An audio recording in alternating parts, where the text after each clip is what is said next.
मंडळी नमस्कार, जय शिवराय.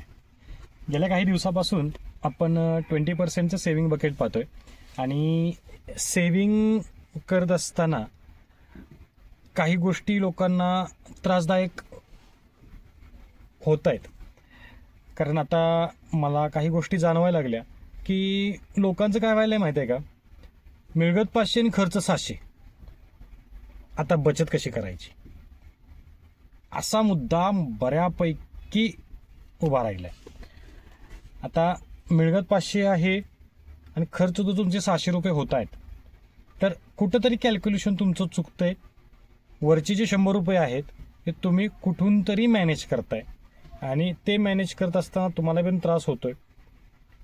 तर ह्याच्यासाठी थोडासा एक पर्याय असा आहे की काही व्हिडिओमध्ये आपण या गोष्टी डिस्कशन केलं आहे एखादा टॉपिक एक्सप्लेन करताना, की तुम्ही तुमच्या खर्चाचे टप्पे लिहून काढा, होणारे एक्सपेन्सेस लिहून काढा आणि त्याच्यामधून तुम्हाला असे काही घटक जाणवतील की अननेसेसरी त्या घटकावरती तुमचे पैसे खर्च होत आहेत. आणि अननेसेसरी होणारे ज्या घटकावरती पैसे तुमचे खर्च होत आहेत त्याला कुठेतरी कंट्रोल करण्याचा प्रयत्न करा. थोडाफार सेव्हिंगला त्याची मदत होणार आहे. जर मिळगत 500 आहे आणि खर्च 600 होतोय म्हणजे कॅल्क्युलेशन टोटली चुकतंय.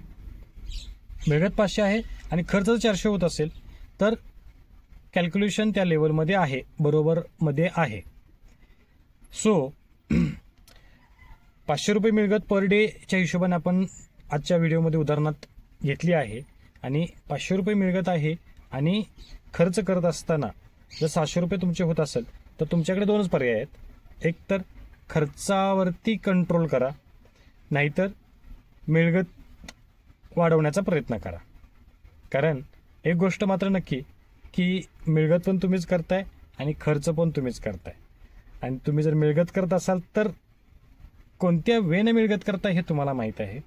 त्या मिळगतीसाठी तुम्ही किती राबताय हे तुम्हाला माहीत आहे. पण मग खर्च करताना विचारपूर्वक केला तर सेव्हिंग व्हायला त्रास होणार नाही.